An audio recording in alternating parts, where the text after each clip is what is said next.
Hello, it's Jack again, just to do the outside part of your video now. So, obviously if you come around at this side of the caravan, you've basically got the first point will be your mains hookup, alright? Inside one of your lockers, which I'll show you on the other side, you will have a mains lead with the caravan. So it's simply the case of putting the lid of the plug up there, and then obviously push into that connection there, and obviously leave that housing up like so. Then your next one is for your water connection, which you have your water connection inside in your sink. I don't know if you can see it from outside there, but it's just inside there in your sink, all right? Obviously the square housing part of it will connect into there, so just simply push in, push out. You will have on your water connection a little lip that will sit inside of this little groove here. All you need to do is push the lid downwards, so this complete part here, push it downwards until it clicks. You'll feel it click into place, and that will hold that connection in so that when you're running your taps and whatever else, your water doesn't, or the water connection doesn't just push himself back out, basically. All right. Then obviously where the caravan runs off gas and electric, all your fumes will be coming out of this one here. This is simply just like your flue. Basically leave it alone. The only thing I ever say about it is just don't obstruct it, all right? So absolutely fine to just leave it alone. You don't have to turn it on, tell it to do anything. It does what it needs to, as and when it needs to, all right? Then we obviously come to the gas locker. So inside of here, nice and easy, you've got your regulator up the top here, which you would obviously connect your pigtail to this side here, and then obviously connect it into the gas bottle. The only thing I ever say is obviously you've got enough storage in there for 1 and 2 gas bottles. With that regulator, you can only run the 1 bottle at a time. And then obviously the only thing I ever say, if you're storing other things in here, when gas is in use, just avoid these drop holes, just for obvious ventilation purposes really. Because obviously if there's gas is leaking, it has to go somewhere, i.e. out of these drop holes just here, all right? Yeah, I've got a couple of stickers there that tell you, obviously turn off the gas when you're driving, and then you have a little tool in there that if you ever needed to, which you shouldn't have to, you can obviously reset the regulator, but generally you should be absolutely fine to just leave that alone, all right? Then obviously you come to the toilet section. So top part of it is your flush, bottom part is obviously your cassette. So with your flush, fill it to the U-bend at the back just there, and I'm just talking take a watering can or something like that and pour it straight into that hole there. It will hold in here about 8 litres, all right? Then obviously take your pink chemical or your green chemical, depending on what you're using, and generally treat the pink like squash. Just literally a dash of pink, not too much, because if you use too much, it will obviously start staining the toilet pink, which obviously at that point you wouldn't particularly find appealing in that. All right, so obviously, like I said, pour it in there until you still start seeing the water at the back, and then a dash of your pink chemical in there, and then obviously carry on as normal. Then you have cassette for your toilet, which pull up this handle here and then slide it out like so. Like I was saying on your inside video, if you have issues getting this box out, that would be because from inside your toilet flap is open. Obviously on the inside video I've gone through that, but if you ever having issues getting this box out, just go inside and double check the toilet, all right? Obviously, as you see there, it's got a extendable handle with wheels on the bottom so that it makes your life easier, because when they are full, they are obviously heavy. And then you've got in here, in there, and that is a measuring cap, all right? So when you put your blue chemical in, you can either do it via a cap, so just 1 cap full of blue, or some people have like the tablet forms, you can just drop 1 tablet in there as well. Obviously, the only thing I really say, when you put your blue chemical in there, it may be worth just putting a bit of water with it, just to help the reaction get going. But after that, you can use it as normal. And then obviously, when you come to empty it, take this cap off, then press and hold that button there. That will basically release all the air in the chamber and send it out at this point here, all right? And then in there, you will have this tap here, or this pipe here. This is what they would call a drainage tail. So when you come to finishing your stay, you could basically take this rubber bung off the end, and it would then get rid of all your flush water. To save you standing at your toilet, keep pressing it till it's all gone. So you could basically take that cap off, and then gravity will do the rest, all right? But nice and easy what lives in there. Nice bit of underbed storage. As you can see, you've got a straight through locker that's on the exact same on the other side. That is an additional water carrier if you ever need it. I can't see you ever needing it because you have an onboard tank, but obviously if you do, there it is. And then before I go over that, actually, you've got just underneath there 2 points for drainage. So when you're ready, pull those flaps down. That is for kitchen and that is for bathroom. So one close to the tyres for the kitchen and one close to the back for your bathroom. And obviously you get 2 bits of piping, push it into there, and then obviously you can have your waste master here. So when you do your washing up, have a shower, anything like that, that is where that water will come out of. And then obviously when you store it away, just make sure to close said flaps like so. Obviously you've got back legs which are just via that there. You will have a manual winder, so you can use your hands to do it manually or get a drill bit and do it the lazy way if you wanted to. And that is obviously there, and exactly the same on the other side, which is just underneath there. All right. Nice bit straight through locker. All right. Then you have fridge vents. So there are them. All right. Generally, leave them alone. The only thing I really ever say is if you are sort of noticing that you're caravanning in colder weather, let's say wintry weather, but you can get winter covers for these, at which point stops as much airflow going in. All right. But if you're doing your normal general seasonal camping, you're generally fine to leave them ones alone. All right. You have in there external plug socket as well as external TV connection as well. All right. Then obviously you've got hitch lock, leg winder, mains lead, step, side lift jack, and then obviously Alco wheel locks as well. All right.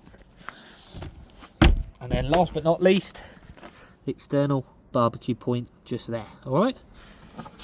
You obviously have front legs are accessed just via there, exactly the same as how they work with the back legs, but obviously you just access via these ones via the side instead of via the back or the front. All right.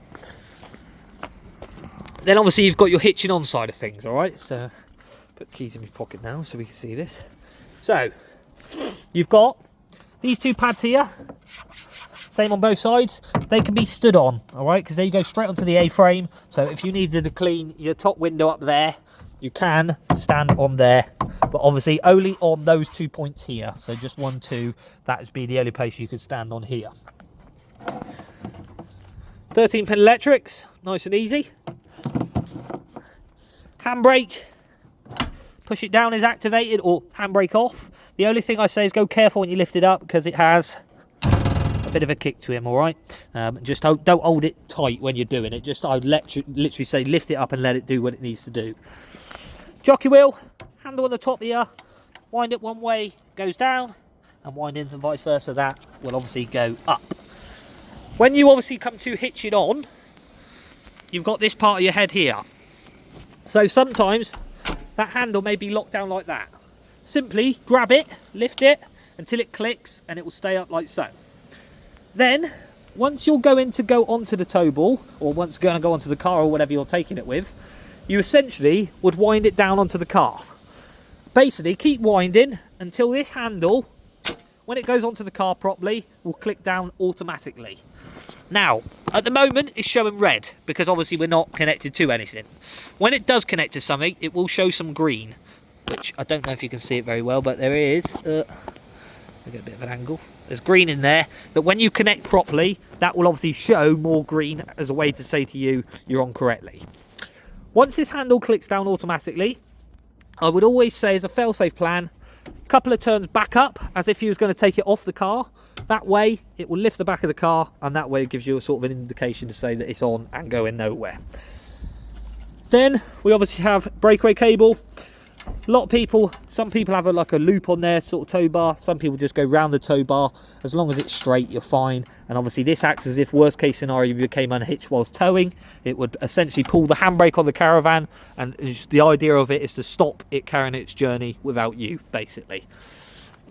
Then obviously when you come to push this handle down, it should never be that easy, all right? If when you do it, it's very easy like that, I would double check whatever you've just done, basically, because it should never be that easy. So obviously when you push this down, nice bit of resistance to them, which is good. You want to feel that. So when you push that down, you can also have a look at that. When you're on correctly, what I'll do is I'll demonstrate what it does when it goes on. That stays down like that. If it's like that, that means you're wrong. If it pops up like that and shows green, that's good. And that means obviously you've done what you needed to do correctly. All right. Then obviously you can wind your jockey wheel up into the groove like so. That will obviously stop it from flapping around whilst you're tiptoeing and hitched on whatever. And then when you put your wheel up, so once you know all the weights on the car or whatever, you can then undo this handle. That releases the whole jockey wheel. So it undoes this clamp here, which obviously releases the whole jockey wheel, and you tuck the wheel along the outside of it just here. All right. Then you've obviously got ATC, which essentially stands for Automatic Trailer Control. If it feels like you're going too fast, swervy S-bends, dips in the road, that kind of thing, essentially what it does, it pulls on the car and it's a way for you to slow up a touch, or an indicator to you to say, I need to slow up a touch, basically. What you may hear, or what you will hear when you connected the plug, is you'll hear a little motor kick up underneath there. And in this window here, that will begin to flash green, or it should start to begin to flash green. A green basically means a standby mode for it, to tell you that we're on, but where we're not actually going anywhere, I don't need to do anything, basically. As and when it has a purpose, that will go solid green to tell you I am on and working. The only time I would ever say worry about this is if that light went red, which out of the many people I've ever spoke to, it is fairly rare occurrence, and it doesn't mean that you can't tow the caravan. There's just a problem with this somewhere along the lines. All right. Then I suppose we can have a little go with the motor mover. So what I'll do is I'll pause the video now and I will get the motor mover bits and bobs ready. Right, so all your motor mover bits and bobs are here. So I've got the handset and the key. These are your main points. These are the points that you always will need regardless. You have this here, which is like a 19mm block of wood. If you're ever unsure about the sort of clearance that your motor mover should have, it's basically the sort of roughly the block of that wood there, all right? So if it's ever really, really tight and you're struggling to get that in between, then double check on it because they can be adjusted to and from, all right? Then you've obviously got this little T-bar here. And this obviously acts as if worst case scenario became unhitched, or not unhitched, sort of stuck on the wheels when you come to use it. That little clear cap here, just take something and you can pop that off, and on the back of that will be that fit in there, and then you can just wind it so that it comes away from the wheels. All right. Then you take your red key and you come to this point here. So open him up like so, and you've got that there. All right, which is the on and off switch for your motor mover. So the key will go in, push it in, turn it on. A good way to know he's on, you can't take the key back out once he is on, all right? Then, take your remote, and what you've got to do is press these two buttons at the same time to turn the remote on. So I'll do that. That will turn the remote on like so. And now what you've got is this central button here, so this one here. It's got a green dot and a red dot. What you need to do, I always say, press and hold the middle one, and then what you're going to do is basically green with the green will engage, so go onto the wheels, and red with the red will disengage, come off of the wheels. So easiest way to do it, press and hold that, and then simply press that up there. As soon as it starts doing that, you know you've done it correctly, and you can then come here, watch them, and they'll obviously start going onto the wheels like so. You can also have a look in there. When it goes right, see it going into the yellow tick. Alright, and obviously it will then go to slow down. And essentially what you're waiting for is it to stop doing that. It will go blink, blink, blink, give it a second. Goes to blink, blink, blink. Now this you can adjust your speed. 2 arrows over here meaning faster mode. You can slow it down if you wanted to, so you've got a couple of speed modes. That being slowest, and then that being your fastest. Anytime you use the motor mover, that is the front of the caravan, so that is going to be forward and that is going to be backwards. All right. Then what I'll do, come over here, push your handbrake down, so that's off, and then literally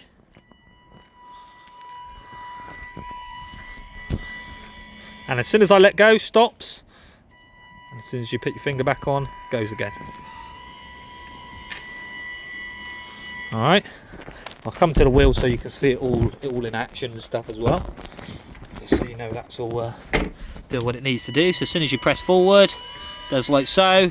Obviously backwards. And then obviously these ones being directional arrows. I tend to say the easiest way to do it, or get your head around it, imagine having your back to the caravan. You press that one, it's going to swing that way. You press that one, it's obviously going to swing that way. So what I tend to say, like I said, if I press and hold that now, it's going to swing over that way. Alright. And then obviously same, vice versa. Like so. Alright. Then obviously when you come to take it off the wheels, if you're not using it to hitch on, put your handbrake back up, like so. Now you're going to do the opposite of what you've just done. So instead of green with the green, you're going to do red with the red. So press and hold it, and press that one at the same time. And as soon as it starts doing that, you've done it correctly. Alright, so I believe it goes like that when it's coming off, and it goes like that when it's going on. If obviously when you come to using it and it looks like you're adjusting your speed, just try the process again. That's why I tend to say hold that middle one and then select either that one or that one, depending on what you're wanting to do. And obviously again, you can watch that coming away from the wheels, goes into the red X, and then you're just waiting for that to do blink, blink, blink again. Blink, blink, blink. The remote, after a period of inactivity, will turn itself off, but same way to turn it on is to turn it off. And then obviously don't forget, turn this key off and then take that out, and I'll put that in your drawer as well. Alright, and that is your motor mover and your hitching on and your outside source video. So I hope that helps as well. Obviously I'll get these sent over straight away, and if you have any further questions, please don't hesitate to contact us.